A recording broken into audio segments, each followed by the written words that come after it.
Dalawang sanggol na ibinebenta sa pamamagitan ng social media ang nasagip ng mga otoridad sa magkahiwalay na operasyon sa Pampanga at Bulacan. Ang isa sa mga sanggol, 2 araw pa lang. Saksi, si Von Aquino. Walang inaksayang panahon ng mga operatiba ng PNP Women and Children Protection Center at City Social Welfare and Development Office. Ang kanilang misyon, sagipin ng 2 araw na gulang na sanggol na lalaki sa tapat ng isang simbahan sa Angeles, Pampanga. Ayon sa PNP-WCPC, tinangkang ibenta ang baby boy ng sariling ina gamit ang social media sa halagang 30,000 pesos. Ang alok, kunwaring kinagat ng pulis na nagpanggap na buyer.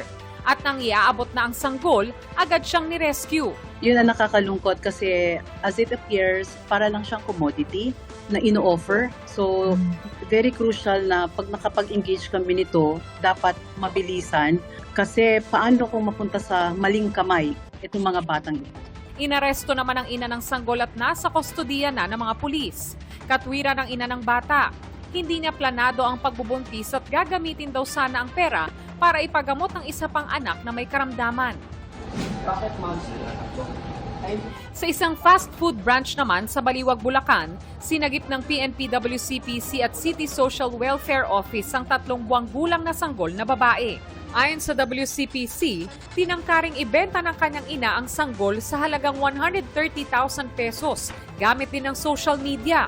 Bukod sa ina, inaresto rin ang lola at tiyahin ng sanggol. Allegedly, ito yung pampiyansa doon sa tatay ng sanggol dahil nakakulong, and then pampagamot or pangpa-opera ng lolo ng sanggol. Kaya medyo malaki yung demand money nila. 5 bata na ang nare-rescue sa pagbebenta online ngayong wala pang 2 buwan ng 2026. Kapantay na yan ang lahat ng sinagip sa buong taon ng 2024. Dahil umano sa talamak na bentahan ng sanggol online, isinama na ng PNP-WCPC sa kanilang advokasya ang pagpapalaganap ng impormasyon sa mga komunidad kaugnay sa tamang proseso ng pag-aampon ng bata.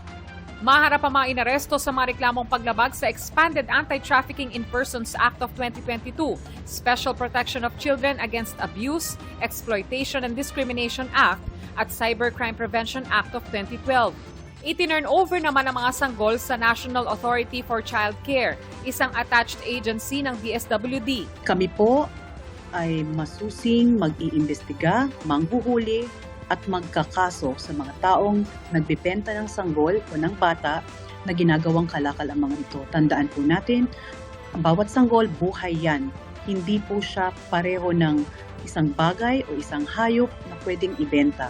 Para sa GMA Integrated News, Von Aquino ang inyong saksi. Mga kapuso, maging una sa saksi. Mag-subscribe sa GMA Integrated News sa YouTube para sa iba't ibang balita.